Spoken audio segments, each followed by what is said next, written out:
Hey everyone, welcome to the Mixed Concepts channel. So, if you have been a previous viewer of any of my IRL cricket talks, then you know that I'm a USA cricket fan. And this video is actually going to be a review of USA's performance at the T20 World Cup 2026. Yeah, based on the title, I would say USA had a really decent performance for the group they were in with India, Pakistan, Netherlands, and Namibia. Yeah, there were some missed opportunities against India and Pakistan, and that's where USA lost both of them. At least they did well to beat Netherlands and Namibia, so they actually managed to get 4 points in 4 games. I'm recording this on February 16th, so India did beat Namibia. Sorry, yeah, India did beat Namibia, but mainly as USA fan, USA did beat Namibia, and India also beat Pakistan. So India had qualified for the Super 8s. Pakistan, they do need to play Namibia still. So that is where we're at. USA are currently in second position in Group A, but I mean, if Pakistan beat Namibia or if it's a washout, then USA's campaign will come to an end. And based on how it looks, I mean, unless Namibia pull off the great upset and beat Pakistan, then yeah, I don't see much hope of USA going into Super 8 this time. Well, it is what it is. If that's the case, then so be it. But overall, I would say good performance from USA. I mean, the first two games against India and Pakistan, they had moments where they could have won, especially in game one against India at Mumbai. They had a great opportunity when India was 77 for 6 or something around that number, 80 for 6. But Surya Kumar Yadav, he had to play one of those special innings, make 84, 49 odd out, and get India to 160. It didn't seem that like a regular Mumbai pitch where 200 was definitely on the cards. So I thought 160 was excessive at that time, and it proved to be because USA could only get to 132 for 8. Yeah, that was the great opportunity. Surya Kumar Yadav was also dropped. If that catch was taken, maybe India would have been all out for 120, and USA would have won that game. It would have been probably the greatest upset in T20 World Cup history, but it wasn't to be. And yeah, USA started off with a loss there. And then the game against Pakistan, well, Pakistan played better than USA, simple as that. They made 190 batting first, and USA they put up a decent effort getting to 158, but at the end it just so happened to not be enough because they needed 191 to win. Yeah, in the first two games, the batting approach it was a little poor, and yeah, it wasn't to be. At least they batted really well against Netherlands and Namibia, playing both the games in Chennai. They did really well, scoring 196 against Netherlands and 199 against Namibia. Both times was really hoping they would have got to the 200 mark, but it wasn't to be. But overall, they managed to defend those targets against Netherlands and Namibia, especially against Netherlands. They made them all out for 103, and then even Namibia, they restricted them to 168. Yeah, so looking at it game by game, where things went right or wrong, I think against India, as I said, Surya Kumar Yadav's innings, that was too good. And then, yeah, USA were 13 for 3 while chasing 162. They did try, Milind Kumar and Sanjay Krishnamurti had a partnership. They tried to get back into it, but then, yeah, they both got it. Shubham Ranjane, he got injured in the game, and so did Ali Khan, and that kind of affected the game against Pakistan as well. Against Pakistan, it was more of a tactical error USA made. I think when they won the toss, they should have chose to bat first because it was a game in Sri Lanka. Sri Lanka doesn't have as much dew as India. Maybe. I'm not too familiar with the conditions. I'm not a cricket player, of course.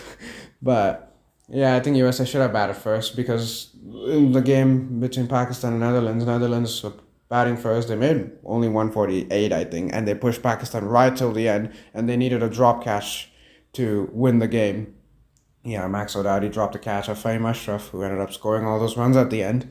So that happened. So if they had made 160 batting first, maybe Pakistan could have crumbled under pressure. I don't know. I mean, they crumbled under pressure against India when they needed to chase 175 and they completely lost the plot. They lost by 60 runs. So yeah, that's what I think. USA should have batted first, even if they got 160. Could have been a pressure. Could have put pressure on Pakistan and maybe pull off the upset again. But I mean, it wasn't to be. They let Pakistan bat first and they get 190. Yeah, Sahibzada Farhan played really well. And even Babar Azam made 46. Yeah, these two played really well. They had a great partnership. And then Shalab Khan, his finishing touch of like 30 of 13 or whatever that was crazy.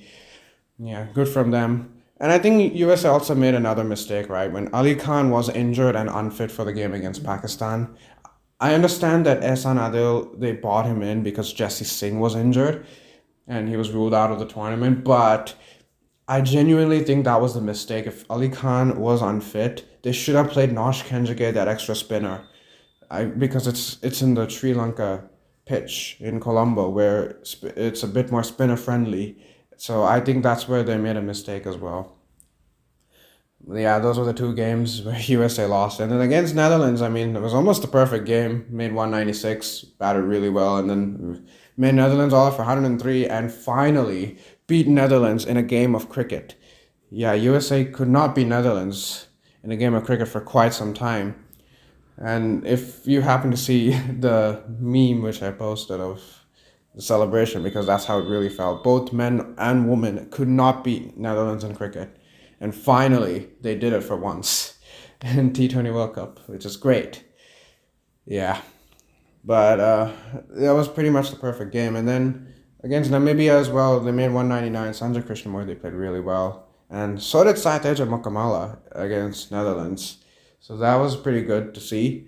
And yeah, against Namibia, the bowling was a little iffy at first. At overs, they nearly scored 100. And it looked like Namibia might actually chase down the target of 200. But thankfully, at the end, they lost a few wickets. And once they got Stankamp, the guy who made 58, it really helped out. And they were able to win from their USA comfortably at the end by 31 runs. So that's how the group stage games went. Now, based on the players who played, I think the biggest disappointment for me as a USA fan, based on the players, is Saurabh Netravalkar. I expected more from Netravalkar. He was really, really disappointing. Against India, he was the one. He gave 65 runs in 4 overs, which was ridiculous. Yeah, Surya Kumar Yadav just had to hit him. And even in the power play as well, I think Kishan and Tilak Verma hit some boundaries. So that was really poor. And then even against Pakistan, he got a wicket, but he gave some runs. He didn't even play the game against Netherlands, but he played well against Namibia. I'll give him credit for that. But yeah, against India and Pakistan, he didn't play well. And another player who was disappointing was Monang Patel. I know he played well against Netherlands and Namibia. He scored some good number of runs. But against the two big teams, he was out for 0. And against Pakistan, 3 of 10 was very poor when it chased at 191. And Andres House also was not the best. Yeah, he only played 2 games against India and Pakistan. 2 tough opponents, and in neither of them he was able to make more than 15. I think combined he had 20 runs. So not great from him overall. Yeah, it seemed like the best batter was Shubham Ranjane. He was really good in all 4 games. I know against Namibia he barely had any opportunities, but against India, when he was injured, he still made 37. He was the only one who played with a good strike rate. I wish he had played more, because then maybe he could have helped USA pull off the upset. Against Pakistan as well, he made 50, and he played at a good strike rate as well. It's just that there was not enough support. And he had a really good 48, I think, against the Netherlands. Yeah, and he almost had a strike rate of 200 on that game. Yeah, that's what I feel. Shubham Ranjane, he was the best batter for USA in this tournament, and then he was not even 100% fit during some of those batting innings, especially against India and Pakistan, it seemed. Milind Kumar was an interesting case because against India and Pakistan, he did make 30s, but he didn't have a great strike rate. Yeah, I think against Pakistan as well, they should have balled him more. I know he only balled a 1 over and Farhan hit him for a couple of 6s, but I think he should have balled more. It was been a friendly pitch, and they didn't. They didn't make use of the conditions properly, USA, and that's where they really lost the first 2 games against India and Pakistan. It's a matter of that inexperience. That's what it really came down to, inexperience, and the quality of the opposition was just better, to put it simply. Yeah, against India, when you had them at 80 for 6, that was a great opportunity to have made them all out for 125, 130, but they couldn't do that. And at the end, that kind of costed them the game there. And against Pakistan as well, not able to take advantage of the conditions, knowing it's spinner friendly. And I think that's why they should have batted first, because if they had seen Pakistan use more spinners in the game, they would have realized, okay, you try and ball as many overs as you can with spin. But it is what it is. I mean, can't Can't dwell on the missed opportunities, but yeah, they did do well against Netherlands and Namibia. I know when I made a preview video of talking about USA in this group, I said I wouldn't be surprised if they lose all four from four. If they actually did that, I would have been pretty disappointed, but I wouldn't have been too surprised. But I'm glad that they won two games. They beat Namibia, which I thought would probably be the best chance to win a game, and Netherlands. This one was a little surprise.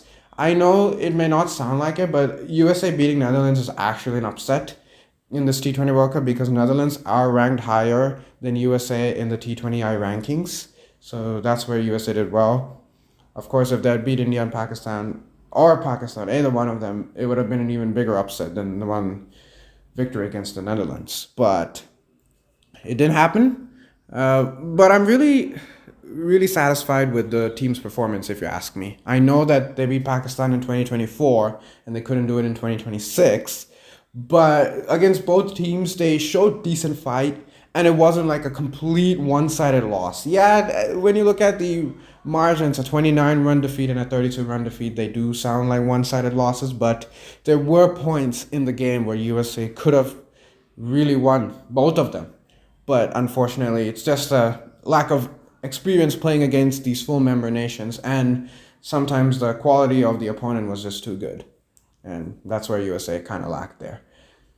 But overall, I mean, if maybe I do lose to Pakistan, which is probably a 99% possibility, then that'll be the end of this tournament for USA in the T20 World Cup 2026 edition. I would say a pretty good job if that's the case, winning 2 out of 4 games, winning against both the associate members, and putting up a decent fight against the full members of this group. Yeah, I mean, if they do get eliminated here in the group stage, then they're going to have to play in the Americas qualifier to qualify for the 2028 T20 World Cup. So I'm going to have to go back to that, which will be a little unfortunate because I think in the Americas only one team is usually allowed to qualify. So it's going to be a difficult challenge against Canada, unless Canada pull off the upset and make it to Super 8, but I don't think they will based on their group stage and performance so far, having lost to UAE. So USA Canada will be a battle for a spot in the next T20 World Cup. But of course, if Namibia do the greatest favor and beat Pakistan and help USA get into the Super 8s, that would be fantastic, so that USA can automatically qualify again for the 2028 T20 World Cup. That would be fantastic. But I mean, it's wishful thinking, really. Pakistan are too good of a side to let it happen. But if they do, then, yeah, I would really put another short saying thank you, Namibia, and thank you, Pakistan. Because that's going to take a real effort at this point. Yeah, I mean, there were a couple of opportunities throughout this World Cup, right? USA, if they had beat India, then they would have had 6 points, and they would have had 1 foot in the Super 8s. Or if they had beat Pakistan, then they would have been in Super 8s already with India, because Pakistan would have only had 2 points in this scenario after beating Netherlands. And speaking of that game, had Max Haddad taken that catch and Pakistan went on to lose that game, then USA would have still been in a better position, actually, because even if Pakistan beat Namibia, as long as they don't beat Namibia by a big margin, which would have overtaken USA's net run rate, then USA could have qualified with 4 points, but alas, it wasn't to be. Also, Netherlands would have had 4 points in that scenario, and they would have to lose to India, which is also a tricky thing. So USA's qualification status would have still been in question mark, even if Netherlands had beaten Pakistan, but it would have looked a little more possible and likely for USA to qualify, rather than now having to hope that Namibia beat Pakistan, which is going to be an uphill battle for Namibia. And it's really delusional and wishful thinking, really. But hey, why not have the hope? Because if it really does happen, then all of the review which I've said so far will pretty much be invalid, because USA's World Cup will still continue. And if that's the case, fantastic. But if not, so be it. And yeah, can't really dwell on the missed opportunities and what ifs, because it's already happened. Can only hope, maybe at best. But if it doesn't happen, I won't be too disappointed because in a way, USA you couldn't beat either full member nation, so may not really deserve to make it into the Super 8s. But if they do get that bit of stroke of luck, if they get that real luck with Namibia beating Pakistan, then yeah, you could say they make the Super 8s, and that's with the luck. I mean, sometimes in sports you do need a bit of luck, and who knows, maybe that bit of luck does come on Feb 18th. But if it doesn't, then that's okay. I think that's pretty much what I want to talk about in this video about the USA's performance in this year's T20 World Cup. What to look forward to next as a USA cricket fan? Well, if they do make the Super 8s, then that's something to look forward to. The T20 World Cup campaign still lives on. If they don't, then that's okay. Then just gotta wait till May for the next ICC CWC League 2, ICC Cricket World Cup League 2 ODI Tri-Series. I don't know who they play against, but I'm assuming it's a home series or it'll probably be an away series. I have no idea. But yeah, I think they play in May or June. I remember seeing once in Wikipedia. So if that's the case, based on the schedule, then yeah, they get to play the next ICC Cricket World Cup League 2 series, ODI Tri-Series. So that will be the next time USA play, and that would be exciting. Hopefully USA can win more games there in the ODI format and confirm a qualifier spot for the 2027 ODI World Cup. Because if you're in the top 4, you get to go to the ICC ODI Cricket World Cup qualifier directly, not having to play the qualifier playoff. So that's what will be next for USA cricket if Pakistan beat Namibia. Or if not, then USA get to play in the T20 World Cup for some more time. But that's an unlikely scenario, as I've probably mentioned at least 5 times by now. So that's what it is right now. Overall, just to say about the performance, decent performance. Could not really ask much more if you ask me. Of course, it would have been fantastic if they had won against India or Pakistan and made the Super 8. That would have been wonderful. But realistically, I would say USA performed as well as they could have. Put up a decent fight against India and Pakistan, beat Netherlands and Namibia. And they got a positive net run rate as well after playing all their 4 games. So that shows that they were good in this tournament. And that's actually a good sign that they're improving. And hopefully all the internal issues can be fixed, because that's the biggest problem right now. If they can fix some of these internal issues and show that they are competent off the field in terms of managing USA cricket, then hopefully the future is bright for USA in cricket as well. Yeah, I know the Winter Olympics are going on and USA haven't done so great. I mean, they've won 5 gold medals. I don't know any of the athletes, sorry. But, in Olympics, USA usually dominates, which they haven't. But that's okay. Yeah, cricket, that's where I know more about, and that's why I've spoken for all this time. So if you've heard me ramble on for like 15 minutes or however long this video has gone, if you've heard me ramble till now, thank you so much for watching this video until here. Hopefully I made some good points. And if USA play in the Super 8, well, I will have another review video. But if they don't, then this is it. This is the only review video of USA's performance in the T20 World Cup in 2026. Thank you so much for watching this video. If you did like the video and basically my review, please do like the video and subscribe to the channel for more content. And until the next video, bye.